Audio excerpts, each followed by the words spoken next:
A arte aproxima culturas, visões de mundo, sentimentos e sensações. Afastar preconceitos e viajar por antigas e novas rotas que apostam na rica relação de povos. Olhares sobre a literatura e o cinema da China. Tema desta série do Café Filosófico. Uma das formas de conhecer um pouco mais de perto outras culturas, diferentes espaços, paisagens, línguas, é através do cinema. Ele nos convida a entrar em cena, transitar por universos muitas vezes desconhecidos por nós. Este pode ser o caso da China, por exemplo, um país de dimensões continentais, uma cultura milenar e ao mesmo tempo tão contemporânea, onde estranhamentos e também familiaridades podem nos surpreender. Hoje eu vou falar com vocês sobre cinema e eu gostaria de dar início a esta reflexão com uma consideração acerca do cinema como uma arte do espaço. O cineasta e teórico soviético Sergei Eisenstein foi um dos primeiros a notar esta afinidade que existiria entre o cinema e a arquitetura como artes do espaço.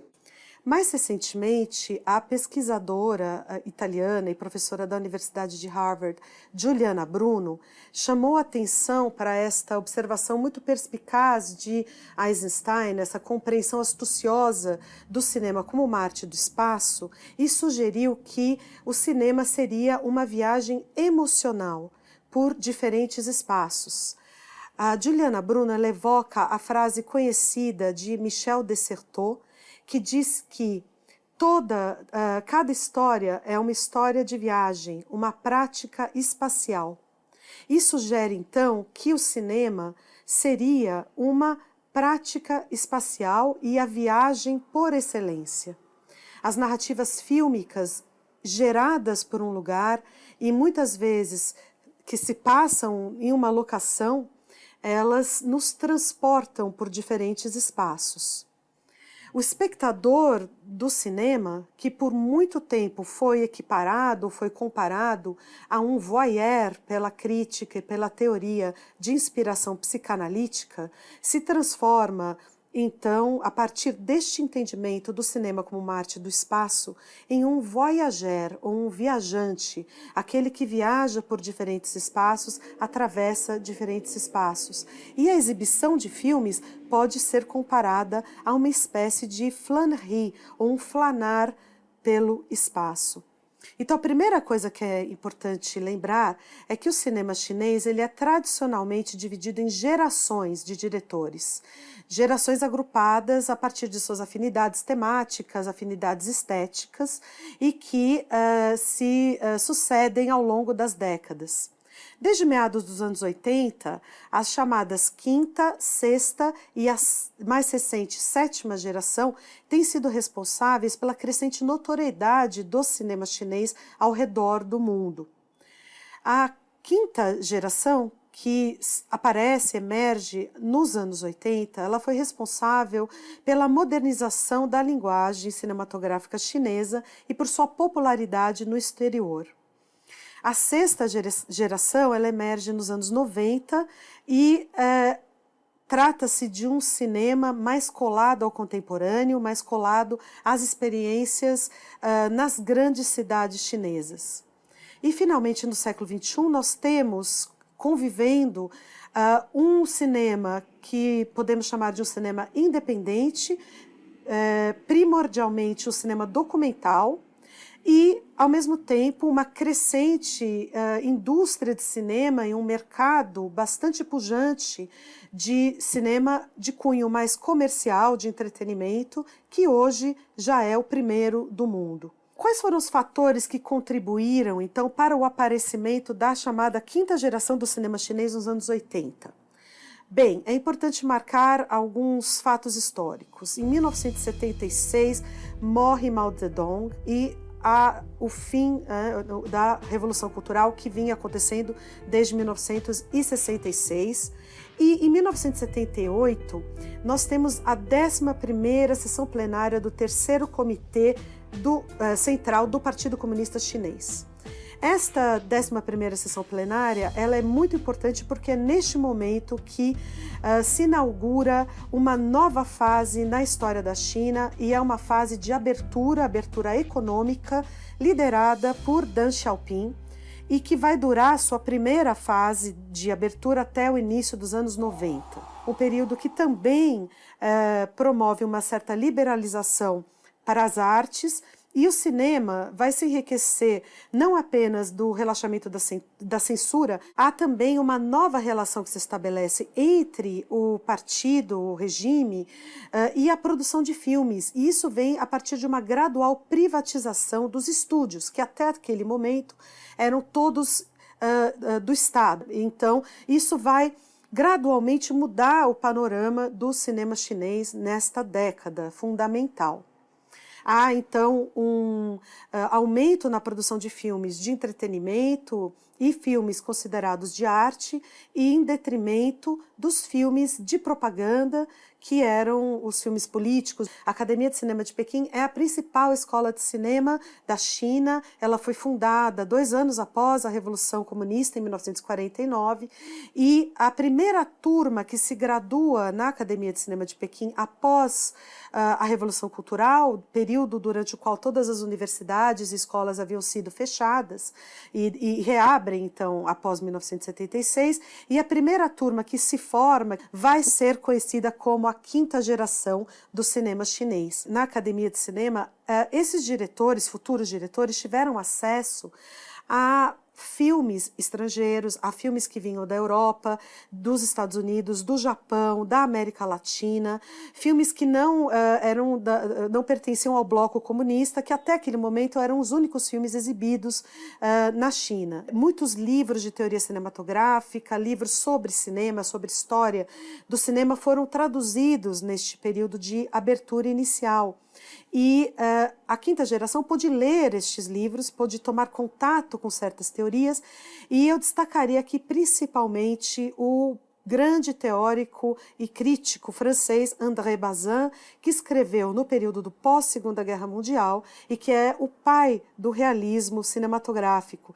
O que caracteriza, então, a 5ª geração do cinema chinês? Há, na verdade, diferenças importantes entre esses filmes. Eles não são filmes exatamente muito parecidos uns com os outros. Há comédias, há filmes mais de gênero, há filmes que se passam no campo, mas há algo que os une e que permite que nós agrupemos, então, estes filmes sob o guarda-chuva da 5ª geração, e isto é a rejeição da tradição do realismo socialista que dominava a produção chinesa até aquele momento. Esses filmes da 5ª geração, eles intencionalmente confundem as distinções entre heróis e vilões, indo então na contramão dos filmes de propaganda comunista. E, além disso, os primeiros filmes realizados pela 5ª geração, eles têm um enredo minimalista, muitas vezes utilizam atores não profissionais, são filmados em locação, ou seja, eles saem dos estúdios e utilizam luz natural, utilizam a pouca preocupação, digamos assim, com um cinema de entretenimento e mais uma preocupação com uma expressão artística mesmo por meio da forma fílmica. E tudo isso vai significar uma mudança bastante importante, bastante radical na paisagem cinematográfica chinesa nos anos 80. Os principais nomes desta 5ª geração são Zhang Yimou, é um dos principais diretores da história do cinema chinês. Temos também outros diretores muito importantes como Tian Zhuangzuan, Huang Jianxin, Zhang Junzhao e Chiang Kai-ge. E os filmes que deram início a esse ciclo, a 5ª geração, foram 1 e 8, o filme de 1983, de Zhang Junzhao, e Terra Amarela, a obra-prima de Chiang Kai-ge, de 1984.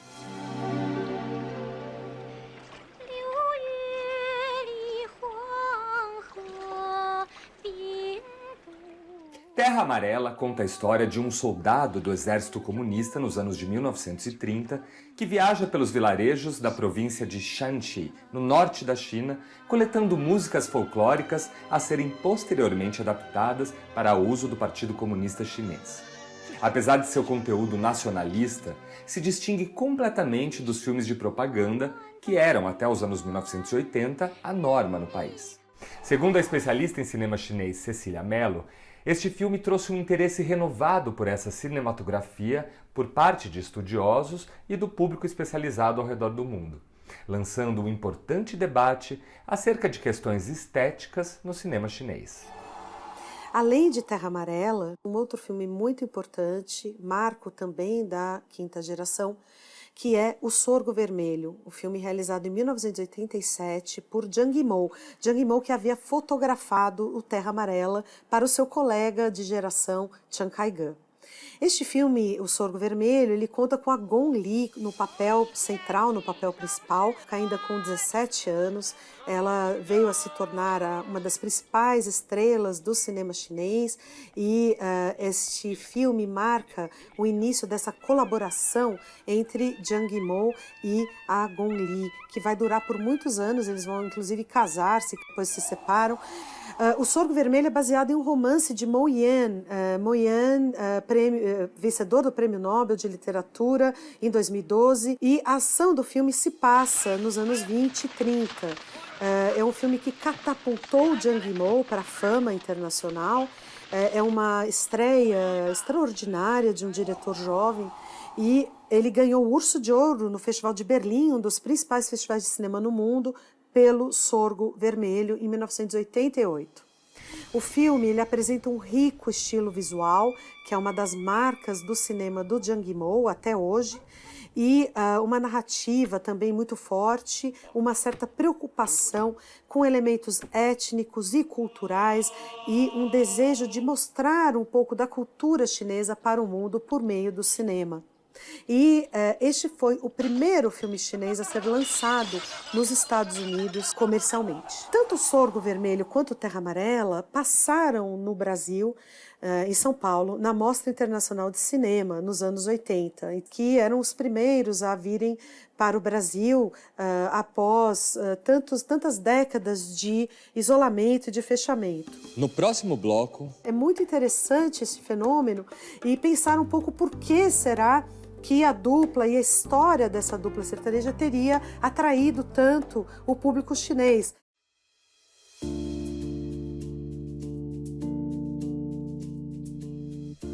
Na década de 1980, começa a se abrir uma ponte por meio do audiovisual e do cinema entre Brasil e China.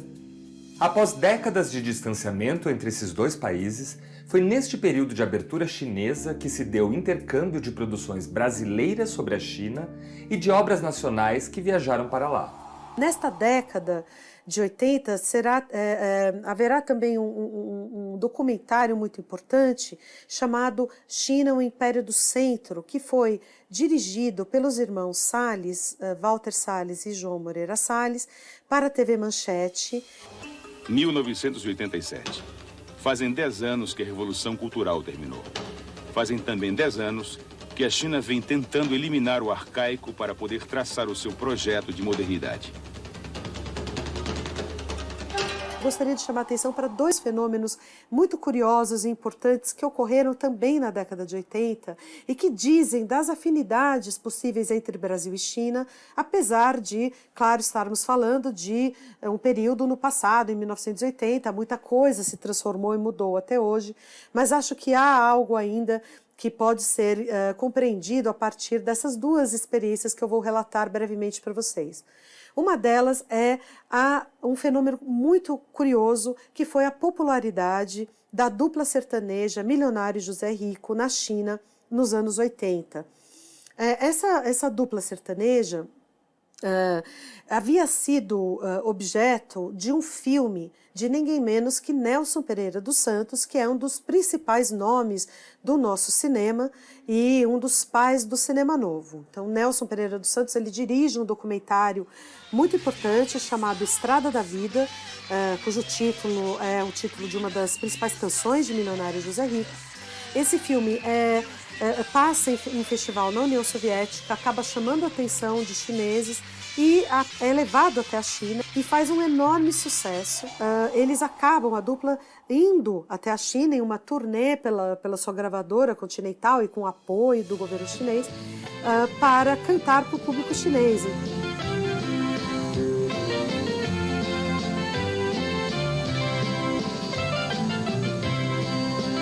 Nesta longa estrada da vida, vou correndo e não posso parar, na esperança de ser campeão.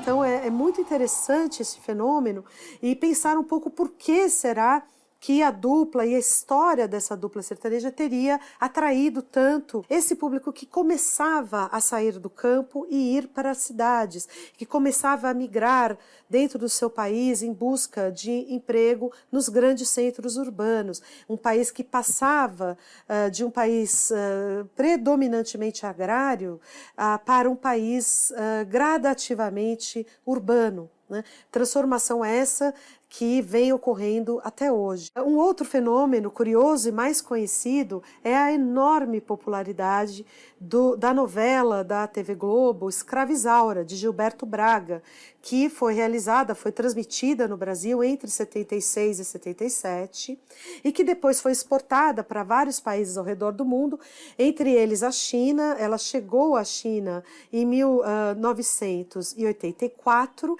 e foi um enorme fenômeno de público, de audiência.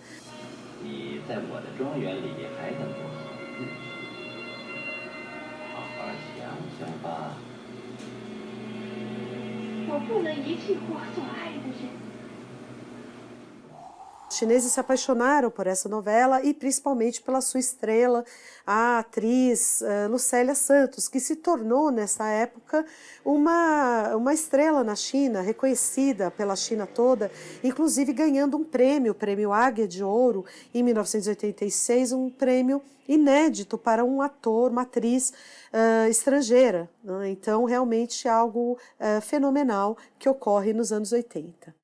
Mas voltando então para a quinta geração do cinema chinês, eu gostaria de salientar que esses diretores, Zhang Yimou, Chiang Kai-gan, entre outros, encontraram problemas com a censura na China nos anos 80. Então, alguns dos seus filmes, como Terra Amarela, O Sorgo Vermelho, e posteriormente filmes dos anos 90, como Lanternas Vermelhas, Adeus Minha Concubina, filmes desses diretores que passaram no Brasil, que o público brasileiro conhece, muitos deles em um primeiro momento foram proibidos e não foram lançados comercialmente na China. O diretor Tian Juan chegou até mesmo a ser proibido de fazer filmes por 10 anos após ter realizado o seu filme O Sonho Azul, de 1993, filme este que lidava com o período contencioso da Revolução Cultural. E nós podemos dizer que a quinta geração do cinema chinês ela chegou ao fim em 1989 com o massacre da Praça da Paz Celestial. Entretanto, os seus principais diretores, Chiang Kai-gan, Zhang Yimou, entre outros, continuaram a fazer filmes após 1989, filmes esses que continuaram a ganhar prêmios no exterior e que, após um período, às vezes, de resistência inicial, também foram exibidos na China e também angariaram um público importante na China.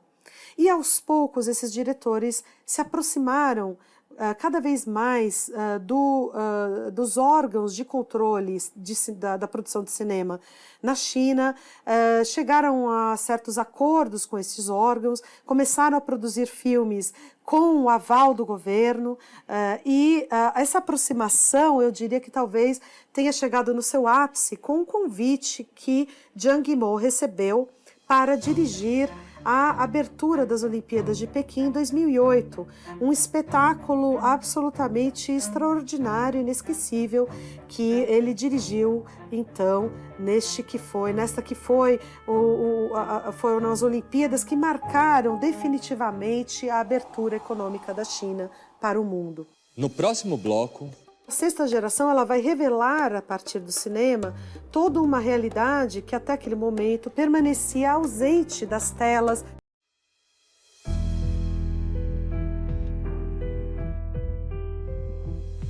Se a abertura na China propiciou o florescimento da quinta geração de cineastas chineses, a década de 1990 trouxe um novo contexto.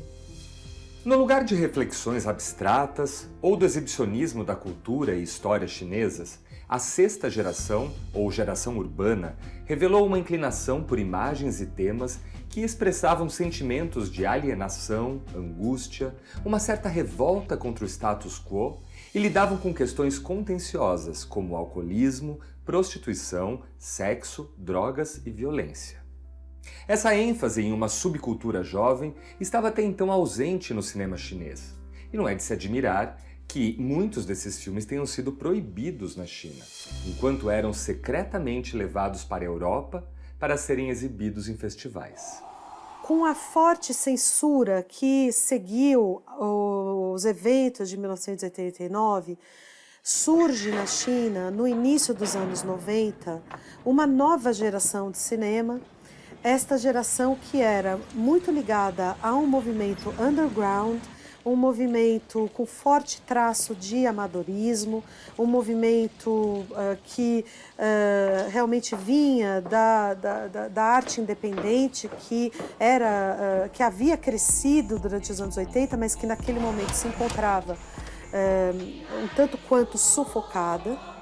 E os filmes que vão ser realizados por esta nova geração se distinguem muito dos filmes anteriores da quinta geração e apresentam uma estética muito mais afeita ao documentário, uma estética de câmera na mão, luz natural, plano sequência, uso do preto e branco, do som direto. São filmes produzidos com baixíssimo orçamento e filmes produzidos quase como em modo de guerrilha. Esta foi a chamada sexta geração ou geração urbana. Os principais nomes da sexta geração são Wang Xiaoshuai, Zhang Yuan, Jia Zhangke e Lou Ye. E muitos dos filmes produzidos por esses diretores, entre outros diretores, não foram lançados comercialmente na China, como eu já apontei, mas foram levados para festivais fora da China, principalmente na Europa, e também ganharam uma grande notoriedade e foram laureados com prêmios, e esses diretores se tornaram muito conhecidos do público estrangeiro, mas também dentro da China, porque muitos desses filmes acabavam passando ou sendo vistos por meio de DVDs piratas ou cineclubes, tinha acesso a essa produção. O filme que seria um dos marcos da chamada sexta geração é Beijing Bastards. Beijing Bastards ou Bastardos de Beijing. E o segundo filme de Zhang Yuan, um dos primeiros filmes na história do cinema chinês, realizado totalmente fora do esquema de estúdios. Ele é inteiramente independente, é um filme realizado na clandestinidade e que fica entre um realismo de cunho documental e uma certa teatralização da vida, um gesto bastante brechtiano, que inclui com destaque para músicas do grande ídolo do pop, do rock chinês, que é Cui Jian, interrompendo assim a narrativa, criando uma narrativa fragmentada.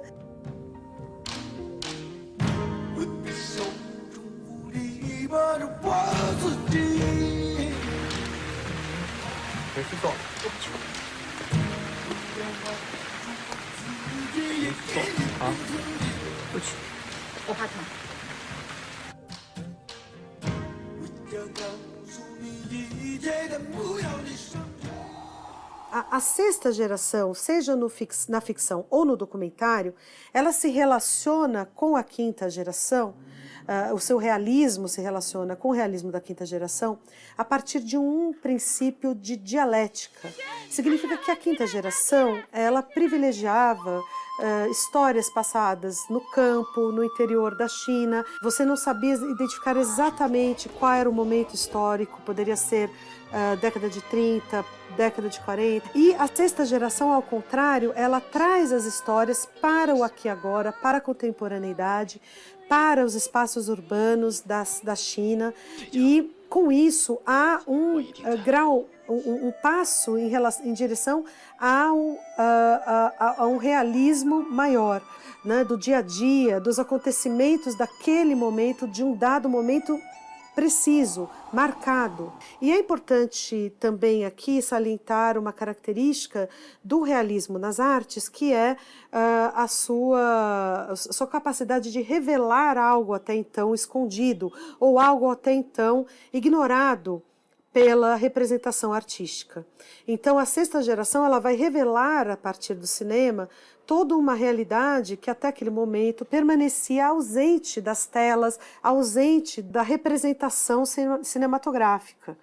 E eu gostaria também de salientar que muitas vezes as grandes transformações artísticas e as grandes revoluções estéticas acontecem em períodos de transformação histórico-social.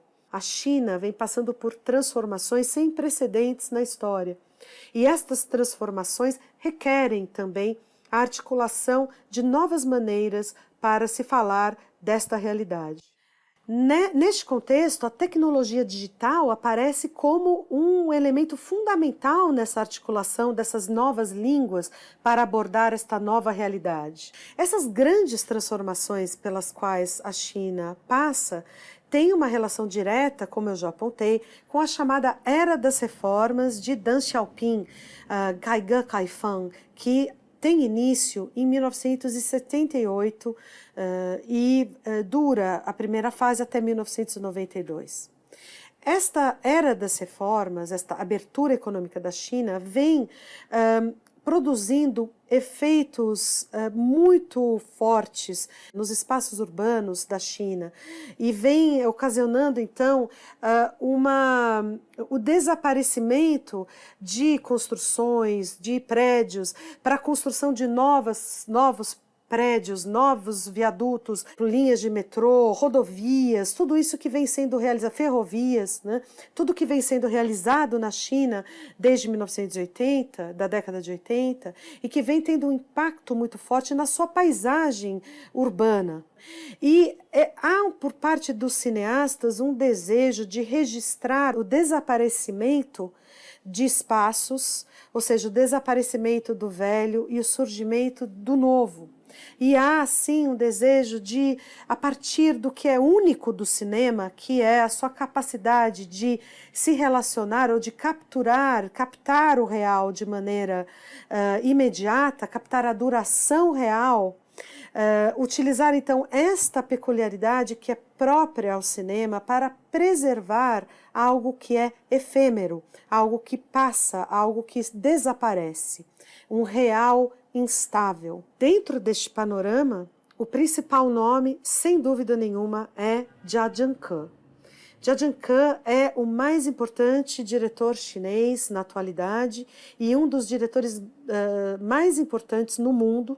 O cinema de Jia Zhangke, desde 2002, quando ele realiza o seu terceiro longa-metragem, Prazeres Desconhecidos, vem se caracterizando pelo uso da tecnologia digital justamente como um facilitador deste corpo a corpo com a realidade. Isso vem muito atrelado também ao trabalho que ele realiza com seu diretor de fotografia, Yu Li Kuai, que trabalha com Jia Zhangke desde 1997, e ambos vêm, então, realizando uma espécie de pesquisa estética em torno do digital, em torno das peculiaridades da tecnologia digital para a captação do real.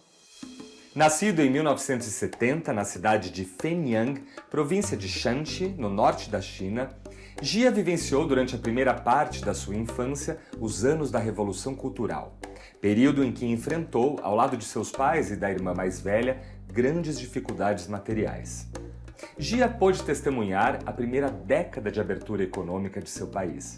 Foi quando começou a tomar contato com culturas e expressões artísticas que vinham de fora da China. Através das lojinhas de vídeo, dos karaokês e das rádios pirata, ele conhece aos poucos o cinema de artes marciais e de gênero policial de Hong Kong, as músicas pop de Taiwan e, um pouco mais tarde, os cinemas americano e europeu. Os primeiros filmes de Jia-Jian-Ke, eles se destacam, assim como os filmes da sexta geração, por este elevado grau de realismo cinematográfico. Eles foram filmados em locações reais, com atores não profissionais, com recursos de produção muito limitados, né? E todos eles também sem o aval do governo. Mas eu diria que mais ainda que seus contemporâneos de sexta geração, o cinema de Jia-Jian-Ke vem se firmando nas últimas décadas como o principal cinema de toda uma geração e um dos principais cinemas do mundo, né? E justamente porque ele oferece um olhar aguçado, um olhar muitas vezes sutil, mas muito original para a realidade da China, país que hoje está no centro das atenções do mundo. E ele observa estas transformações pelas quais a China vem passando de um modo, por vezes, paradoxal, pois ele alia uma urgência em filmar espaços efêmeros e filmar essas transformações, filmar tudo aquilo que realmente logo não vai mais existir. Então ele imprime uma certa lentidão nesta observação urgente e a partir deste paradoxo emerge a sua enorme contribuição estética para o cinema do mundo. Além disso, Jia-Jian-Ke é muito ciente de como a memória está contida no espaço. Há uma tendência em associar a memória ao passado e ao tempo. Contudo, é preciso observar que a memória é também um fenômeno presente e um fenômeno espacial, como já apontaram filósofos do início do século XX, como Henri Bergson, e também a filosofia analítica de Bertrand Russell. A memória, muitas vezes, é um fenômeno ativado pelo espaço. Nós todos sabemos que, ao visitar uma casa antiga, uma casa da infância, ou a rua onde crescemos, nos lembraremos de eventos. Ou seja, espaços contêm memórias, e memórias são presentes. Essa dimensão espacial da memória é algo muito caro a Jia-Jian-Ke. Daí deriva esta urgência de seu cinema, em filmar aquilo que logo vai desaparecer, que está prestes a se transformar e que necessariamente acarretará uma perda de memória. Os primeiros 3 longas-metragens de Jia-Jian-Ke, Xiaowu, de 1997, Plataforma, de 2000 e Prazeres Desconhecidos, de 2002, foram realizados, então, sem aprovação oficial da Administração Estatal de Rádio, Cinema e Televisão da China, que é responsável pela censura de conteúdo cinematográfico, audiovisual. Esses filmes nunca receberam distribuição dentro do seu país, mas ainda assim foram exibidos cineclubes, exibidos e foram também vistos muitas vezes em DVDs piratas, né? E fizeram muito sucesso também em festivais no exterior. Esses 3 filmes ficaram conhecidos como a trilogia da terra natal de Jia-Jian-Ke.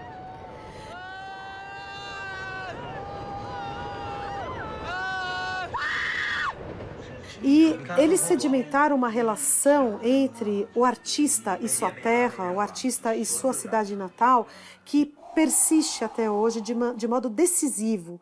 Então, Jia-Jian-Ke é ainda um artista muito ligado à sua terra natal. Ele diz: a província de Shanxi é minha verdadeira China, meu foco, minha preocupação, meu mundo emocional está lá. Então, muitas vezes, Jia-Jian-Ke opera uma espécie de metonímia. Ele fala da China inteira a partir da sua província de Shanxi.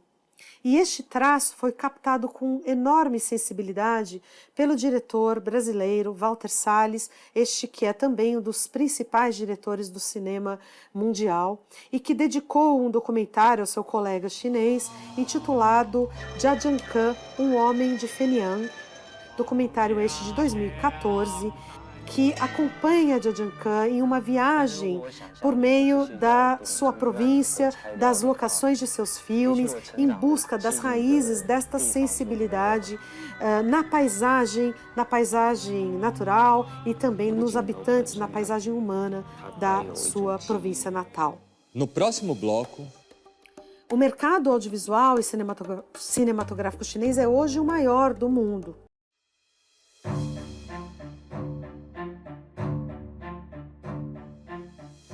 Uma das grandes comemorações por diversas nações do Oriente, que seguem um calendário distinto do ocidental, é o Ano Novo Chinês. É um único feriado realmente mais extenso do ano, quando milhões de trabalhadores saem dos grandes centros urbanos de onde trabalham e retornam às suas cidades natais para encontrar a família.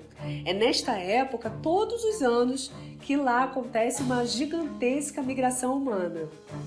o apego à terra natal é algo muito forte na cultura chinesa, um sentimento que se faz presente também na arte deste povo desde seus primórdios. Mas a China vem vivendo enormes transformações, modernizando rapidamente sua arquitetura urbana. Dessa forma, a cidade natal idealizada vem sendo literalmente destruída para a construção de novas cidades. Um contraponto esse da idealização versus destruição, que diante dos olhos de Jia Jianke motiva fortemente os seus filmes. A trilogia de Jia Jianke teve início com um retorno do diretor à sua cidade natal em 1996. Ele havia se formado na Academia de Cinema de Pequim e ele, assim como tantos chineses, voltou a casa para passar o Ano Novo chinês com a sua família. Mas ele percebe que a sua cidade de Fenian está em transformação intensa e acelerada. Ele vê essa transformação como uma espécie de violência, algo que vai, então, acarretar na perda da memória. Este filme será Xiaowu, de 1997. E é dentro, então, desta paisagem de migrações, de abandonos, de retornos, que a noção de cidade natal adquire uma conotação menos idealizada nesta trilogia da Terra Natal de Jia Jianke. A trilogia ela realmente representa um desafio a noções anteriores da Terra Natal ou da cidade natal, em chinês Guxiang, que são prevalentes na história da arte chinesa. Na literatura chinesa antiga, a cidade natal era frequentemente objeto de anseio, narrada por poetas, por estudiosos, por literatos que muitas vezes tinham que deixar a sua cidade e viajavam pelo país em missão da corte e então nessas viagens sentiam falta, sentiam saudades da sua terra natal. E esse isolamento, essa nostalgia também produzia uma espécie de idealização do que era a terra natal, uma ideia sobre a qual era possível projetar esperanças, nostalgias, tudo isso que vem a partir da distância. Talvez o exemplo mais famoso desta ideia de terra natal seja o poema seminal, fundamental, do poeta Li Pai, da dinastia Tang, que viveu entre 701 e 762 depois de Cristo. Li Pai escreveu o que talvez seja o poema mais conhecido, mais importante da história da poesia chinesa. Ele que é um poeta Tang, a dinastia Tang, a era de ouro da poesia chinesa. E seu poema mais famoso se chama Pensamentos em uma Noite Silenciosa. Jin Ye Si Li Bai, Chuan Qian Ming Yue Guan, Yi Shi Di Shang Xuan, Zhi Tou Wang Ming Yue, Di Tou Si Gu Xiang. Pensamentos em uma noite silenciosa. Diante da cama brilha o luar, ou talvez seja geada na rua. Ergo a fronte e contemplo a lua. Baixo a fronte e penso no lar. E essa noção de Guxiang, de terra natal, permanece até hoje indelevelmente marcada na psique chinesa. Essa destruição que é encapsulada no caractere Chai, caractere este que significa demolir, caractere que vai encontrar em vários muros, várias construções, marcado, né, escrito, este demolir, né, ele designa não apenas uma destruição física, mas também uma demolição ou uma transformação, uma destruição simbólica, psicológica, do tecido social e de famílias e bairros, ou seja, metaforicamente nós também podemos falar do Chai como um trauma, uma espécie de trauma da transformação.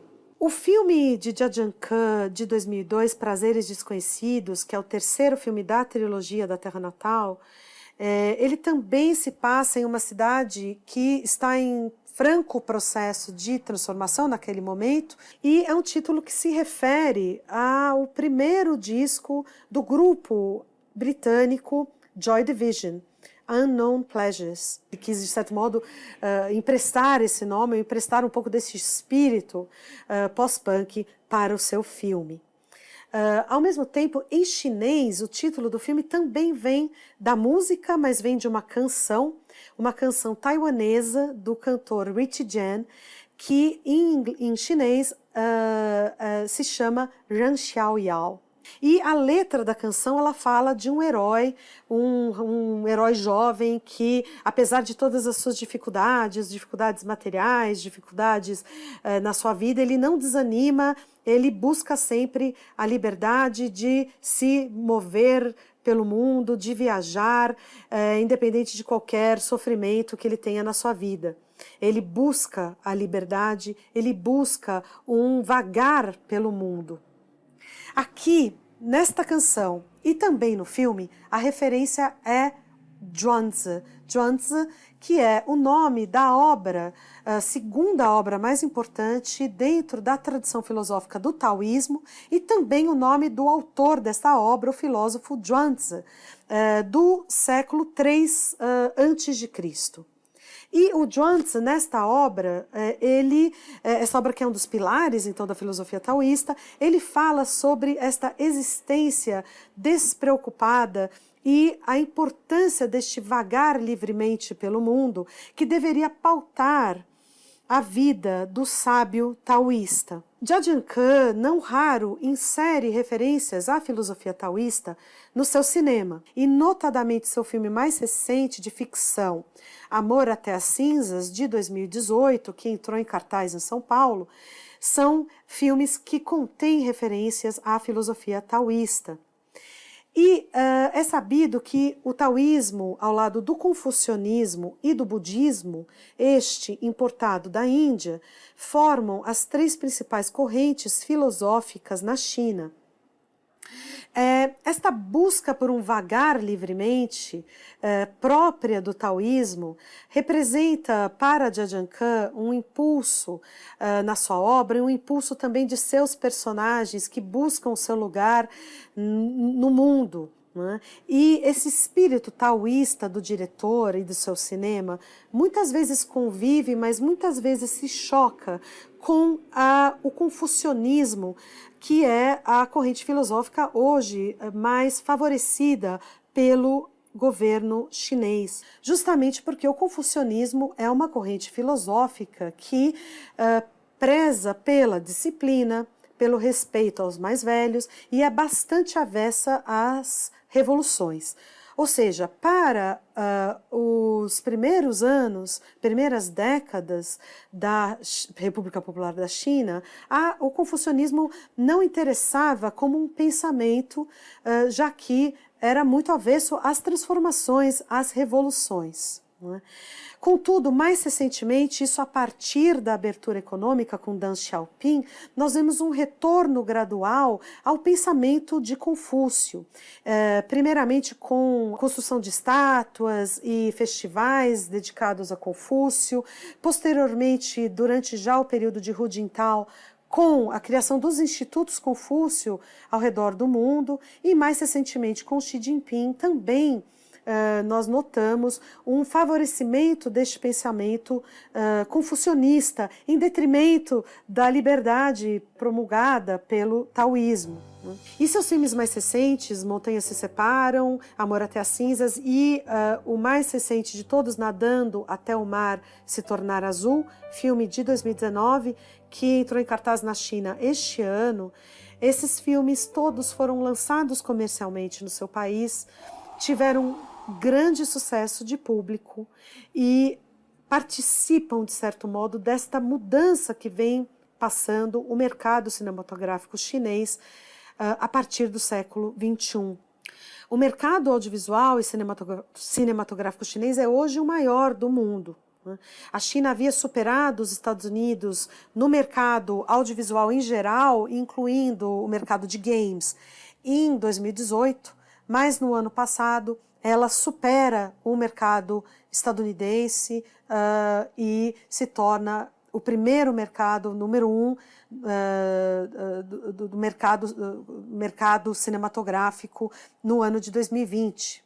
É uma indústria, essa cinematográfica na China, que emprega milhares de pessoas, que cresce 14% ao ano. Então há uma vitalidade enorme, e isso contrasta, de certo modo, com um certo declínio do cinema hollywoodiano nos Estados Unidos, que ainda é discreto, mas que se torna cada vez mais evidente, né?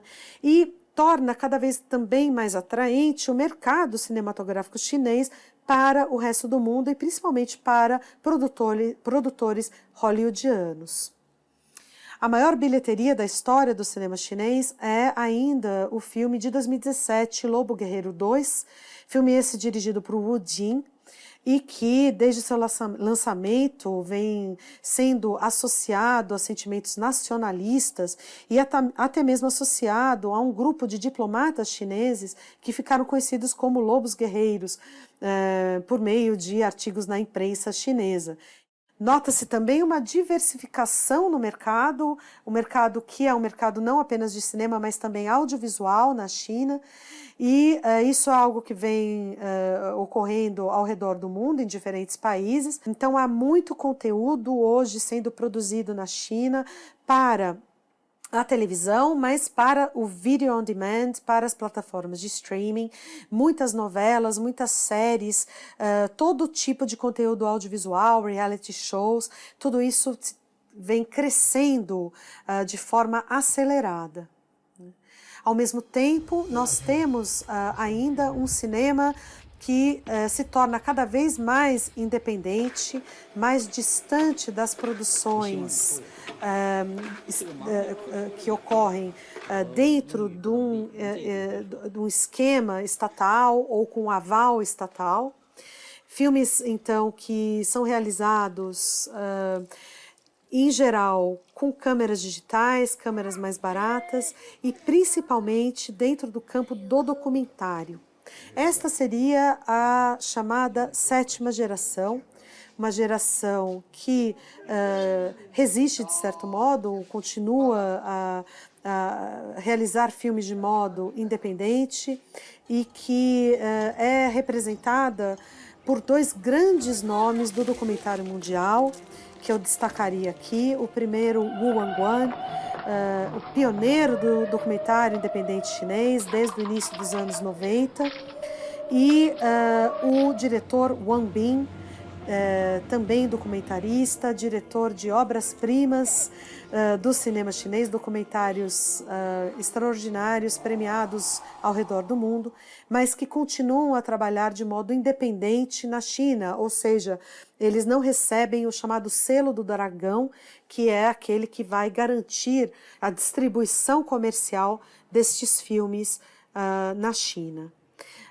Então, esta produção de documentário, ela permanece muito colada ao real, muito preocupada com questões relacionadas à sociedade, às atualidades na China hoje, o que está acontecendo na China hoje, também olhando para o passado recente da China e articulando tudo isso por meio de um novo realismo. Mais reflexões no site e Facebook do Instituto CPFL e no canal do Café Filosófico no YouTube. Na verdade, mais recentemente, um filme brasileiro foi lançado na China, é o Nise, O Coração da Loucura, filme de 2015 do cineasta Roberto Belliner. Esse filme é um marco, né, nesse intercâmbio que tende a crescer, mas ainda há muito espaço para que o cinema brasileiro possa chegar na China de maneira mais pronunciada, mais decisiva. Esse filme, quando estreou na China em 2018, ele estreou em 400 salas, então isso é bastante expressivo e há um potencial enorme então para o cinema brasileiro na China.